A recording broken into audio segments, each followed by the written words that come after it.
Radhe friend, जय Shri Krishna. Veena Deepak Soni YouTube channel में आप लोगों का स्वागत है। आज मैं आप लोगों को इस वीडियो के माध्यम से पापाकुंचा एकादशी व्रत कब रखा जाएगा, व्रत की सरल पूजा विधि, व्रत का पारायण किस प्रकार किया जाएगा, संपूर्ण जानकारी आप सबको एक ही वीडियो में मिल जाएगी। धर्म में साल भर में आने वाली 24 एकादशियों का विशेष महत्व बताया गया है। इन एकादशियों में से आश्विन माह के शुक्ल पक्ष की एकादशी को पापकुंशा एकादशी कहा जाता है।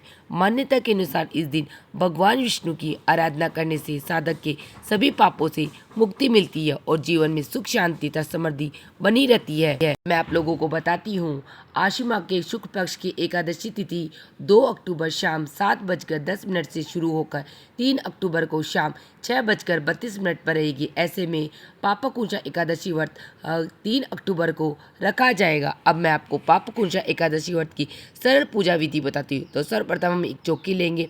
चौकी के ऊपर हम पीला वस्त्र बिछाएंगे, क्योंकि आप सबको पता है भगवान विष्णु को पीला रंग अत्यधिक प्रिय है। उसके बाद में हम तिलों को आसन देते हुए भगवान विष्णु की प्रतिमा को विराजमान करेंगे, क्योंकि आप सबको पता है एकादशी व्रत में चावलों को छूना मना होता है। उसके बाद में हम तिलों का आसन देते हुए भगवान गणेश जी को भी विराजमान करेंगे, क्योंकि किसी भी पूजा में सर्वप्रथम गणेश जी को विराजमान करना। उसके बाद में तिलों का आसन देते हुए हम लड्डू गोपाल जी के भगवान को विराजमान करेंगे। आज के दिन आप लड्डू गोपाल जी भगवान को पंचामृत स्नान अवश्य कराएं। और ये देखो मेरे लड्डू गोपाल जी भगवान का श्रृंगार कैसा लग रहा है, प्लीज़ मुझे कमेंट बॉक्स में कमेंट करके ज़रूर बताना। अब मैंने सभी भगवानों को विराजमान कर लिया और लड्डू गोपाल जी भगवान को मैंने पंचामृत स्नान आज के दिन अवश्य करवाए आप लोग। के बाद में हम दीपक को प्रज्वलित करें, क्योंकि किसी भी पूजा का साक्षी हमेशा दीपक होता है। तो सर्वप्रथम हम दीपक प्रज्वलित करेंगे। आप तिल्ली के तेल का भी दीपक प्रज्वलित कर सकते हैं, या आप देसी घी का भी दीपक प्रज्वलित कर सकते हैं। तो यहाँ पे मैं देसी घी का दीपक को प्रज्वलित करने के बाद में हम व्रत का संकल्प लेते हैं कि आज मैं भगवान विष्णु आपकी पापाकुंशा एकादशी व्रत कर रही हूँ, तो आप निर्विघ्न होकर मेरी इस एकादशी व्रत को पूर्ण करना।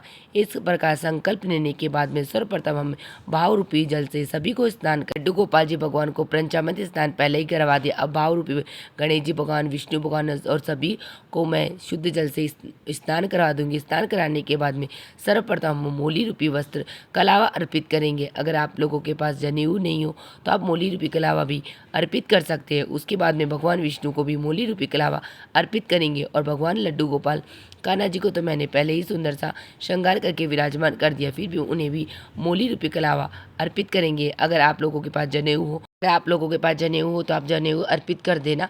अगर नहीं है तो आप इस चीज़ को स्किप कर सकते हैं। उसके बाद में हम गणेश जी भगवान विष्णु और लड्डू गोपाल जी को तिलक करेंगे।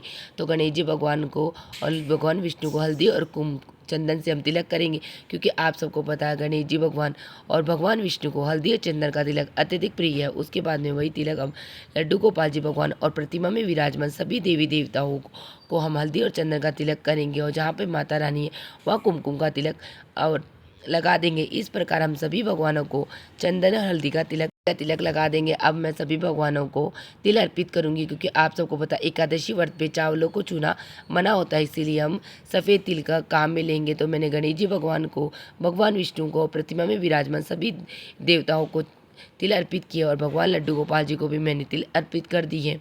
उसके बाद में थोड़े से तिल के दाने में दीपक में डाल दूंगी। कहा जाता है कि दीपक में जितने तिल तड़कते अर्थात उतने ही हमारे कष्ट दूर होते हैं। उसके बाद में सभी को पुष्प अर्पित करेंगे। मैं गणेश जी भगवान को लाल पुष्प अर्पित करूंगी और भगवान विष्णु को पीले पुष्प अर्पित करूंगी। अगर आपके पास लाल और पीले पुष्प नहीं तो जो भी आपके पास फूल पुष्प हो वही भी आप अर्पित करेंगे।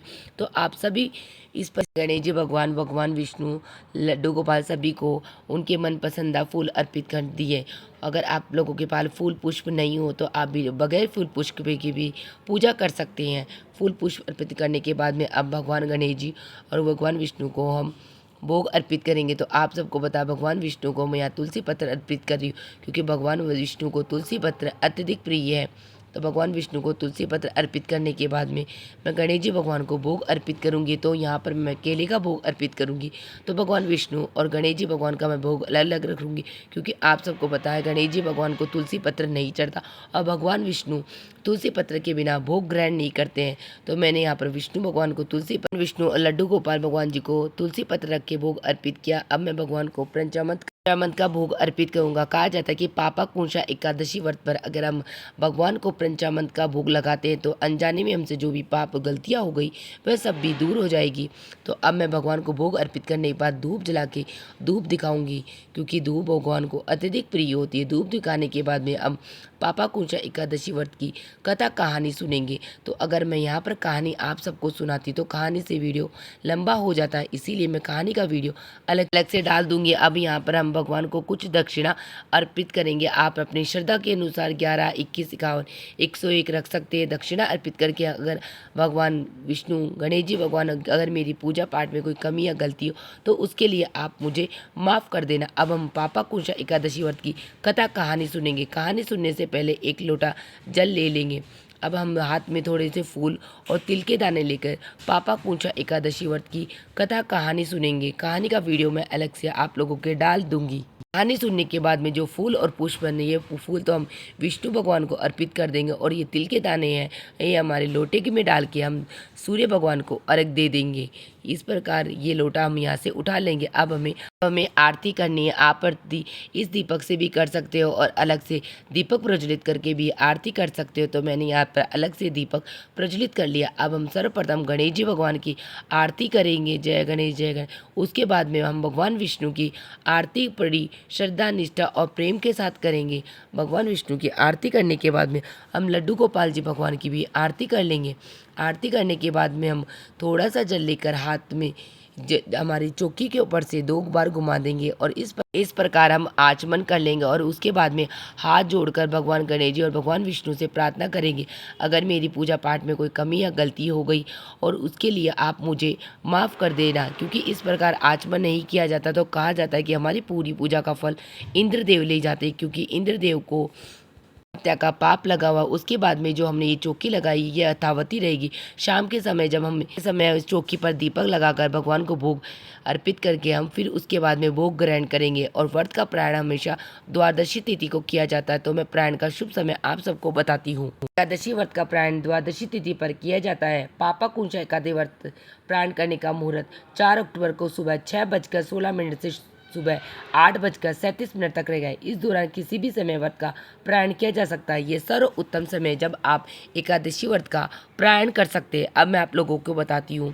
कि पापा पूर्णिमा एकादशी का व्रत करने से हमें क्या लाभ प्राप्त होता है। पौराणिक मान्यता के अनुसार जो व्यक्ति पूरी श्रद्धा भक्ति के साथ पापा पूर्णिमा एकादशी का व्रत करता है उसके सभी पाप मिट जाते हैं तथा एक बड़े से बड़े अपराध भी क्षमा हो जाता है। इस दिन भगवान विष्णु की उपासना करने से साधक को वैकुंठ धाम की प्राप्ति होती है और जीवन में सौभाग्य तथा समृद्धि आती है। पापा पूर्णिमा एकादशी व्रत रखने से अनजाने में उनसे जो भी गलतियां पाप हो जाते वह सब भी उनसे माफ हो जाते हैं। अब मैं आप लोगों को बताती हूँ पापा पूर्णिमा एकादशी व्रत के दिन हमें क्या दान करना चाहिए। पूर्णिमा एकादशी व्रत के दिन हमें किसी गरीब असहाय व्यक्ति की सहायता करनी चाहिए, उसे अन्न, वस्त्र और दान करना चाहिए। पूर्णिमा एकादशी व्रत के दिन हमें भगवान विष्णु, माँ लक्ष्मी की विधिवत पूजा, व्रत कथा का सुनना चाहिए और पाठ करना चाहिए। जरूरतमंदों को अन्न, वस्त्र दान, सात्विक भोजन का सेवन करें। पीले रंग के वस्त्र में धारण करना चाहिए क्योंकि ये रंग भगवान विष्णु को अत्यधिक प्रिय है। इसी के साथ मेरी पापा पूर्णिमा एकादशी व्रत की सर्व पूजा विधि समाप्त होती है। आप सबकी मेरी पूजा विधि कैसी लगी मुझे कमेंट बॉक्स में जय माता दी लिख के जरूर बताना। और मेरा वीडियो आप लोगों के लिए थोड़ा सा भी यूजफुल है तो प्लीज़ वीडियो को लाइक कर लेना और चैनल को सब्सक्राइब कर लेना, जिससे आने वाली वीडियो का नोटिफिकेशन आप लोगों को मिल सके। वीडियो देखने के लिए आप सभी का धन्यवाद। मिलते हैं नेक्स्ट वीडियो में। जय माता दी। राधे राधे फ्रेंड्स।